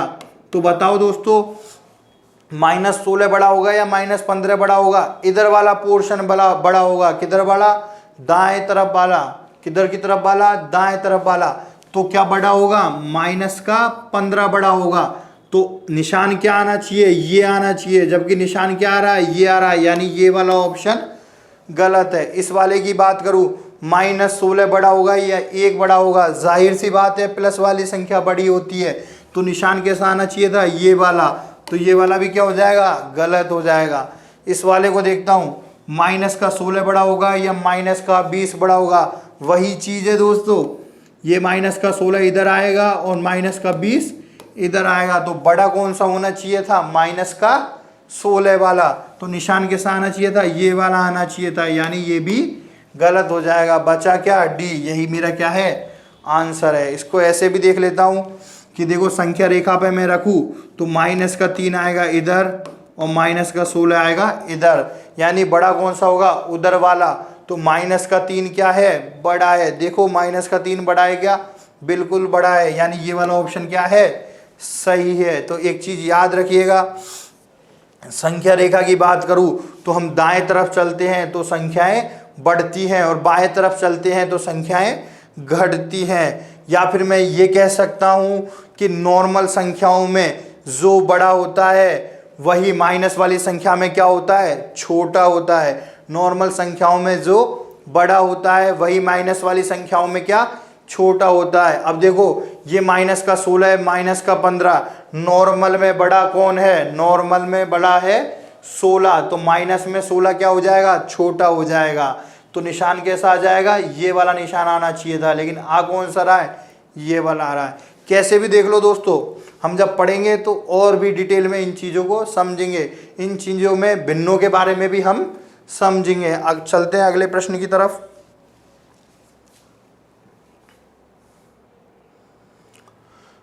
बोल रहा है, वह छोटी से छोटी संख्या कौन सी है जो पूर्ण वर्ग हो तथा 10, 12, 15, 18 से विभाज्य हो। 10, 12, 15 और 18 से विभाज्य हो। देखो, बात कर रहा है, ये जो परिभाषा है वह जो छोटी से छोटी संख्या, देखो एक परिभाषा होती है लघुत्तम समापवर्तक की। क्या परिभाषा होती है, लघुत्तम समापवर्तक की। वह छोटी से छोटी संख्या, क्या, वह छोटी से छोटी संख्या जिसमें दी गई संख्याओं का भाग चला जाए, जिसमें दी गई संख्याओं का भाग चला जाए। इसका मतलब क्या है दोस्तों, हमें एक ऐसी संख्या बतानी होती है लघुत्तम समापवर्तक में जिसमें जो संख्याएं हमें दी गई है उसका भाग चला जाए, और वह क्या होनी चाहिए, छोटी से छोटी होनी चाहिए। देखो, और इस क्वेश्चन में बोल रहा है कि वह एक पूर्ण वर्ग होनी चाहिए। तो सबसे पहले ऑप्शन में देखेंगे, जो पूर्ण वर्ग नहीं है वो तो वैसे ही हमारा कैंसिल हो जाएगा। देखो, पहले ऑप्शन में बिल्कुल ये पूर्ण वर्ग है, किसका, 60 का, ये किसका, 50 का, ये किसका, 40 का, और ये किसका, 30 का, ये किसका, 30 का। अब देखो दोस्तों, सबसे पहले मैं क्या करूं, 10, 12, 15 और 18 का लेसे निकाल लेता हूं। लघुत्तम समापवर्तक 10, 12, 15 और 18 का मैं LCM निकाल लेता हूँ। LCM कैसे निकालूंगा, एक तरीका तो मेरे पास ये है कि मैं इसके अभाज्य गुणनखंड करूँ। क्या करूँ, अभाज्य गुणनखंड, जो सभी को आता होगा। मैं आपको दूसरा तरीका बताता हूँ दोस्तों।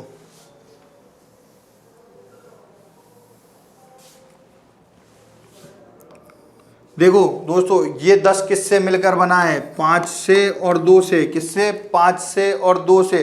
देखो, 5 15 में प्रेजेंट है या नहीं, तो 5 को मैं काट दूंगा। 2 किस में प्रेजेंट है, 18 में प्रेजेंट है। 2 किस में प्रेजेंट है, 18 में प्रेजेंट है, तो 2 को मैं काट दूंगा। बात करूँ 12 की, 12 किससे मिलकर बना है, इसको यदि मैं बात करता हूँ 3 गुणा 4 से मिलकर बना है। किससे, 3 गुणा 4 से। 3 किस में प्रेजेंट है, 18 में प्रेजेंट है। किस में प्रेजेंट है, 18 में।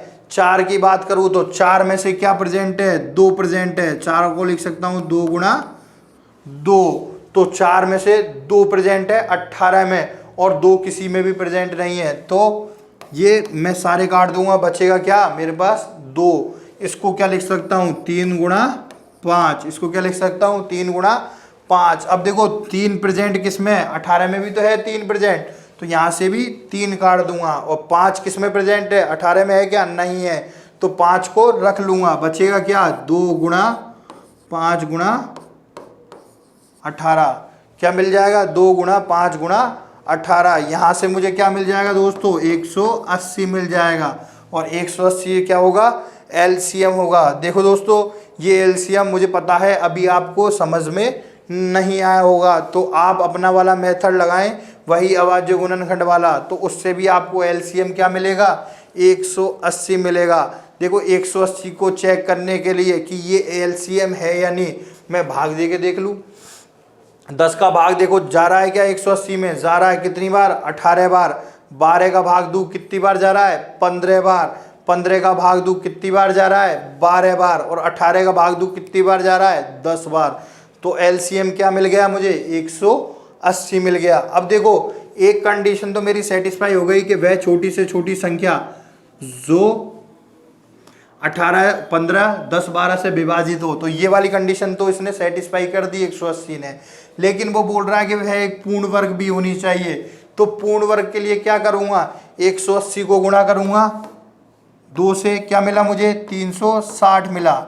180 को गुणा करूँगा 3 से, क्या मिलेगा 540 मिलेगा। 180 को गुणा करूँगा 4 से, क्या मिल जाएगा 720। और 180 को गुणा करूँगा 5 से, क्या मिल जाएगा दोस्तों 900। यहाँ पर आकर मेरी खोज खत्म हो गई, यहाँ पर आकर मेरी खोज खत्म हो गई, क्योंकि 900 किसका वर्ग है 30 का वर्ग है। तो मेरी ये वाली कंडीशन भी सेटिस्फाई हो गई कि पूर्ण वर्ग संख्या मुझे बतानी है। तो यहाँ से मुझे आंसर क्या मिल गया दोस्तों, डी आंसर। क्या मिल गया, डी आंसर मिल गया। देखिए आगे चलते हैं। 4 भिन्न आपको दी हुई है, 1/3, 2/9, 5/6, 4/27। पूछ रहा है लघुत्तम समावर्तक। भिन्नों का एलसीएम जब हम निकालते हैं, भिन्न का एलसीएम जब हम निकालते हैं तो उसके लिए क्या करते हैं, अंश का एलसीएम। क्या करते हैं, अंश का एलसीएम और हर का एचसीएफ। क्या करते हैं, हल का एलसीएम और हर का एचसीएफ। इसका मतलब सबसे पहले क्या करेंगे, सारे अंशों का एलसीएम निकालेंगे, लघुत्तम समापवर्तक। तो देखो दोस्तों 1, 2, 5 और 4, इनका एलसीएम क्या आएगा दोस्तों। देखो 2 प्रेजेंट है किसमें 4 में, तो यहाँ से मुझे एलसीएम कितना मिल जाएगा 20। देखो क्या मिल जाएगा 20, चारों का भाग जा रहा है ना 20 में, तो यहाँ से मुझे एलसीएम क्या मिल गया दोस्तों 20 मिल गया। ये मैंने क्या निकाला, एलसीएम निकाला। बात करूँ एचसीएफ की, एचसीएफ का मतलब क्या होता है, महत्तम समापवर्तक। और महत्तम समापवर्तक क्या होता है, वह बड़ी से बड़ी संख्या, वह बड़ी से बड़ी संख्या जिसका भाग दी गई संख्याओं में चला जाए, जिसका भाग दी गई संख्याओं में चला जाए। तो कैसे निकालेंगे दोस्तों, एचसीएफ निकालना है किसका 3, 9, 6, 27।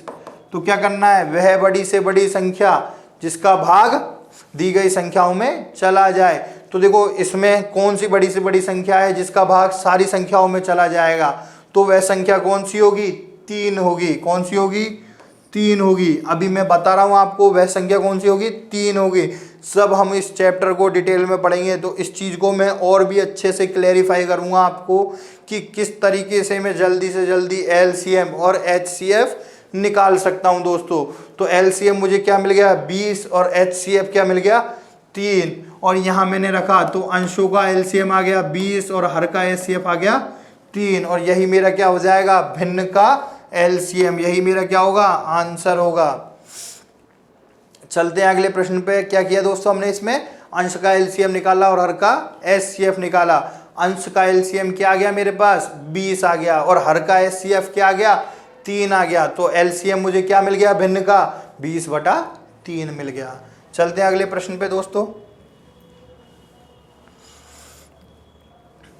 दो संख्याएं 3:4 के अनुपात में है तथा इनका लघुत्तम समापवर्त्य 84 है, इनमें से बड़ी संख्या कौन सी है। देखो दोस्तों, बात करूं 3:4 में दो संख्याएं हैं, यदि मैं देखूं तो एक संख्या को मान लेता हूं 3x और दूसरी संख्या को मान लेता हूं क्या 4x। एक संख्या को मान लूँ 3x और दूसरी संख्या को मान लूँ 4x, और यहाँ से मैं इनका क्या निकालूं एलसीएम निकालूं। यहाँ से क्या निकालूं इनका एलसीएम यानी लघुत्तम समापवर्त्य। लघुत्तम समापवर्त्य एलसीएम क्या होता है, अभी मैंने परिभाषा बताई थी, वह छोटी से छोटी संख्या, क्या वह छोटी से छोटी संख्या जिसमें दी गई संख्याओं का भाग चला जाए, जिसमें दी गई संख्याओं का भाग चला जाए। तो देखो इनका एलसीएम निकालूंगा तो क्या मिल जाएगा मुझे 12x। क्या मिल जाएगा 12x। ये देखो 3x का भाग जा रहा है क्या 12x में, जा रहा है कितनी बार 4 बार, और 4x का भाग जा रहा है क्या 12x में, जा रहा है कितनी बार 3 बार। तो यहाँ से मुझे एलसीएम क्या मिल गया 12x मिल गया। और अकॉर्डिंग टू क्वेश्चन के अनुसार क्या मिल रहा है मुझे एलसीएम 84।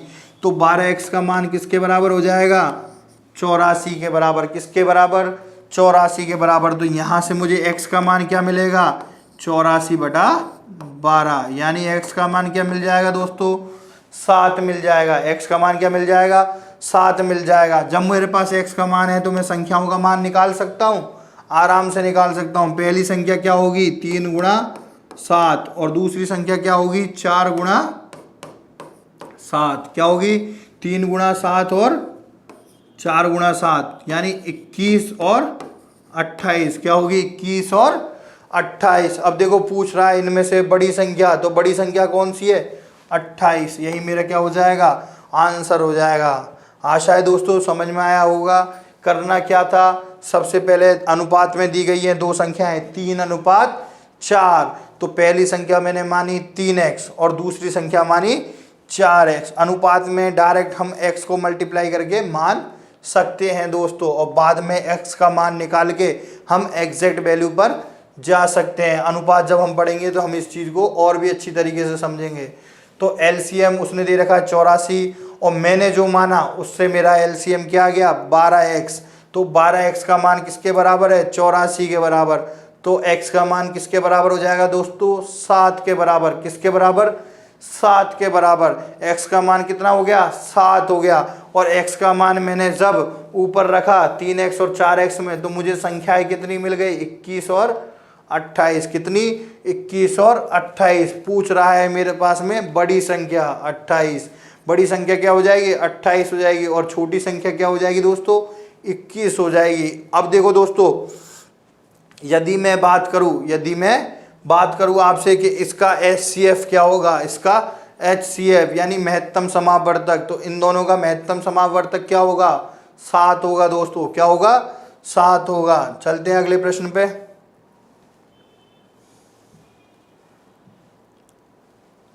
अब देखो ये बोल रहा है आपको 4 - 2 - 9 की घात 0 प्लस 3 की घात 2 भाग 1 प्लस 3 बोल रहा है। देखो दोस्तों ये है बोर्ड मास का प्रश्न। किसका बोर्ड मास का। नंबर सिस्टम में सिंप्लीफिकेशन में एक होता है बोर्ड मास। ये क्या होता है दोस्तों, ये एक सीक्वेंस होता है। ये एक सीक्वेंस होता है कि किसी भी ऐसे नंबर को जिसमें एक से ज़्यादा अर्थमेटिक ऑपरेशन दी गए हैं, यानी गणितीय संक्रियाएं हमको एक से ज़्यादा दी गई है, तो हम किस ऑर्डर में उसको सॉल्व करें, किस क्रम में उसको सॉल्व करें कि हम सही उत्तर तक पहुंच सके, उसके लिए ये होता है बोर्ड मास।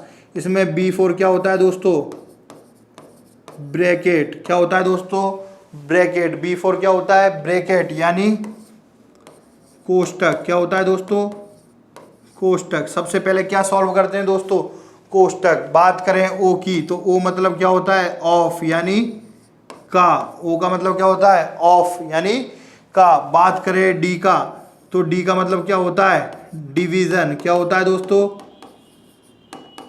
डिवीजन। डिवीजन का मतलब क्या होता है दोस्तों भाग। क्या होता है भाग। बात करें M की तो M का मतलब क्या होता है मल्टीप्लिकेशन। मल्टीप्लिकेशन यानी गुणा। मल्टीप्लिकेशन यानी गुणा। ये किसका होता है? m का मतलब होता है, बात करूं a का मतलब क्या होता है? एडिशन। क्या होता है? एडिशन यानी जोड़, यानी जोड़। बात करूं s की तो s का मतलब क्या होता है दोस्तों? सबट्रैक्शन। क्या होता है? सबट्रैक्शन यानी घटाव। क्या होता है? घटाव। इसका मतलब क्या है दोस्तों? बोर्ड मास में b का मतलब है ब्रैकेट यानी कोष्टक, o का मतलब है ऑफ यानी का। बात करें d की, d का मतलब है डिवीजन यानी भाग, m का मतलब है मल्टीप्लिकेशन यानी गुणा, इसके बाद में a का मतलब है एडिशन यानी जोड़, और s का मतलब है सबट्रैक्शन यानी घटाव। तो इस ऑर्डर में हमको चलना होता है। बात करें दोस्तों तो सबसे पहले कौन सा सॉल्व होगा? कोष्टक सॉल्व होगा। क्या सॉल्व होगा?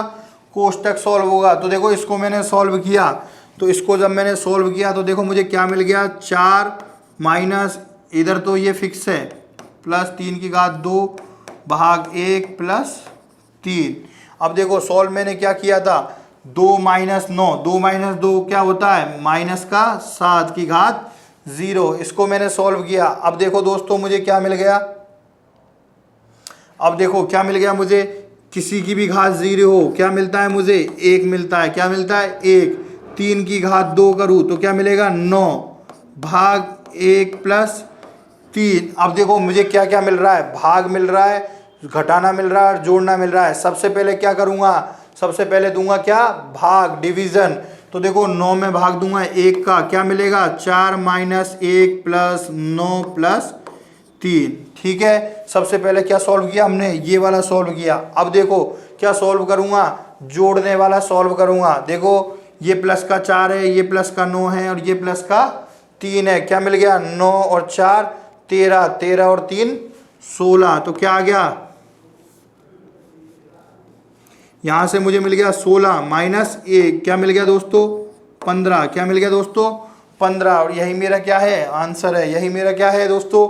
आंसर है। चलते हैं अगले प्रश्न की तरफ।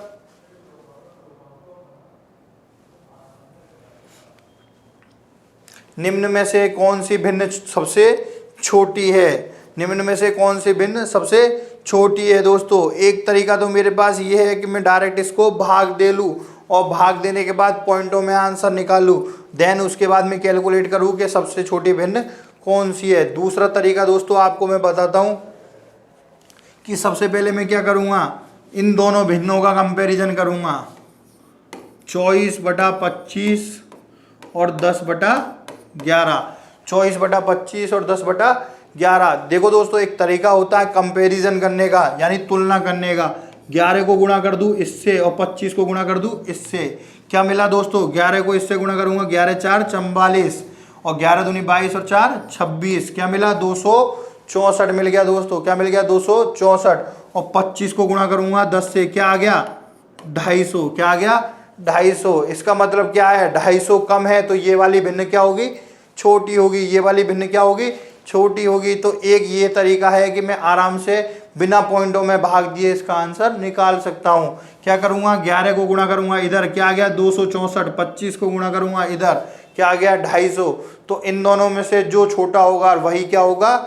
आंसर होगा। तो आंसर क्या है मेरे पास में? ये, यानी इन दोनों की बात करूं तो छोटी कौन सी है? ये वाली। तो ये वाला ऑप्शन गलत। अब बात किसकी करूंगा? इन दोनों की बात करूंगा। तो इन दोनों की बात करता हूं। ये क्या है? 99/100 और ये क्या है? 10/11। 100 को गुणा करूंगा 10 से, क्या मिलेगा दोस्तों? 1000 मिलेगा। और 11 को गुणा करूंगा 99 से, 11 9 99 और 11 9 99। 99 में 9 जोड़ूंगा, क्या आ जाएगा? 108 आ जाएगा। देखो दोस्तों छोटी कौन सी है? 1000 वाली, यानी ये तो होगी छोटी और ये होगी क्या? बड़ी। तो ये वाला भी क्या हो जाएगा? गलत हो जाएगा। अब इन दोनों में देखूंगा दोस्तों, 68/69 10/11। 69 को गुणा करूंगा 10 से, 690 और 11 को गुणा करूंगा 68 से, 11 8 68 और 11 6 66। 66 और 6 11 8 88 का 8 हासिल की 8, 11 6 66 और 8 74, यानी 748। तो देखो छोटी कौन सी है? ये वाली। छोटी कौन सी है? ये वाली। तो हमारा आंसर क्या होगा, ये वाला आंसर क्या होगा, ये वाला। देखो ये एक तरीका होता है भिन्न को छोटी बड़ी साबित करना या आरोही या अवरोही क्रम में जमाना। इससे क्या होता है दोस्तों, हमको भाग देने की ज़रूरत नहीं पड़ती है और पॉइंटों में आंसर निकालने की ज़रूरत नहीं पड़ती है, हम डायरेक्ट इससे आंसर निकाल सकते हैं। और भी कई ऐसी सारी छोटी छोटी चीज़ें हैं जो आपकी एग्ज़ाम में आपके लगने वाले टाइम को घटा सकती है और आपकी एक्यूरेसी को बढ़ा सकती है। दोस्तों बात करें 10,000, 10 इकाई, 10 दहाई बराबर है। देखो बात कर रहे हैं स्थानीय मान और जातीय मान के बारे में। देखो बात कर रहा है 10,000, यानी सबसे पहले क्या लिख दूंगा, 10,000, क्या लिख दूंगा, 10,000। इसके बाद में प्लस 10 इकाई, 10 इकाई का मतलब क्या है, 10 को गुणा करूंगा किससे, इकाई से। 10 दहाई का मतलब क्या है, 10 को गुणा करूंगा किससे, दहाई, यानी 10 से, किससे, 10 से। तो क्या मिल जाएगा मुझे, 100।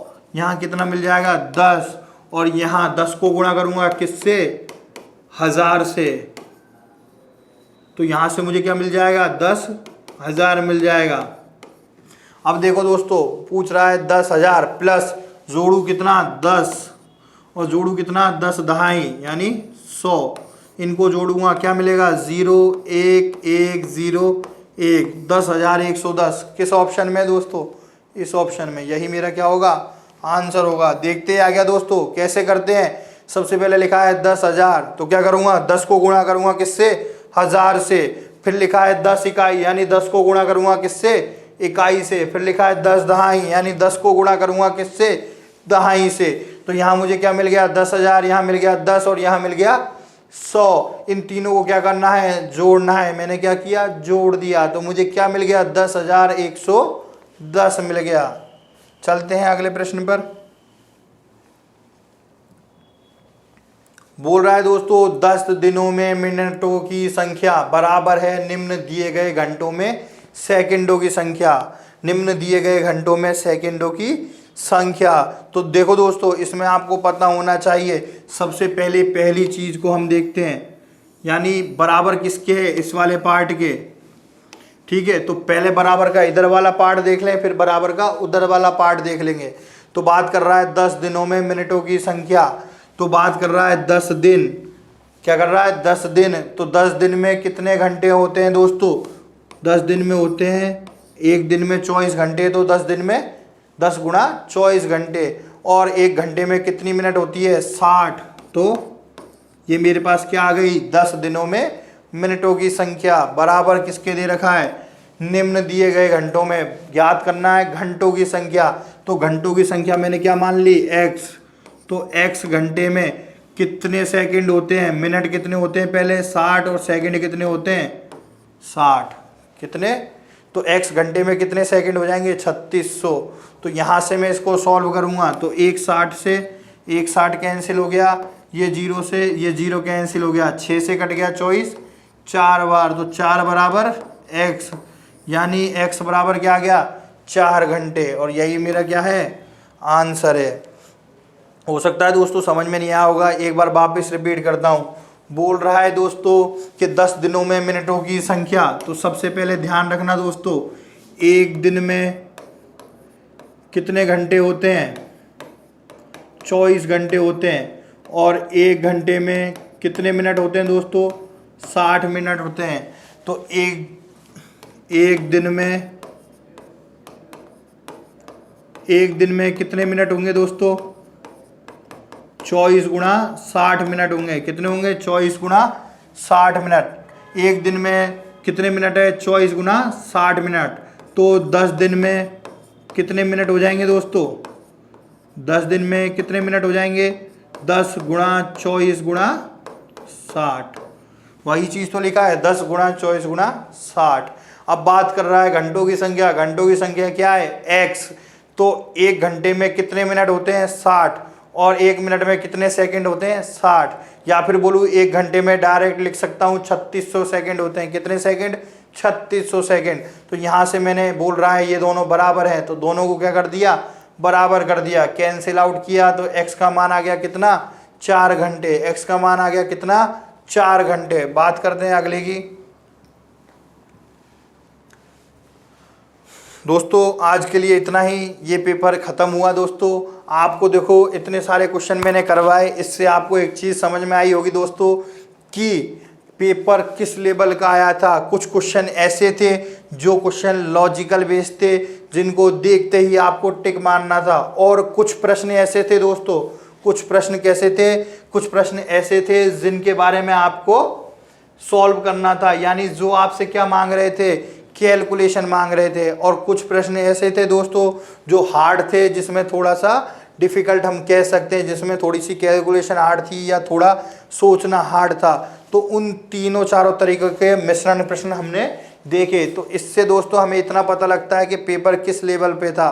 कल बात करेंगे दोस्तों एक नए पेपर की, एक और पेपर की, और उससे अंदाज़ा लगाएंगे कि किस लेवल पर डिफरेंस हो रहा है एग्जामिनर का, यानी किस लेवल पर वो पेपर को चेंज कर रहा है दोस्तों। उसके बाद में हम हमारी regular study chapter wise start करेंगे दोस्तों।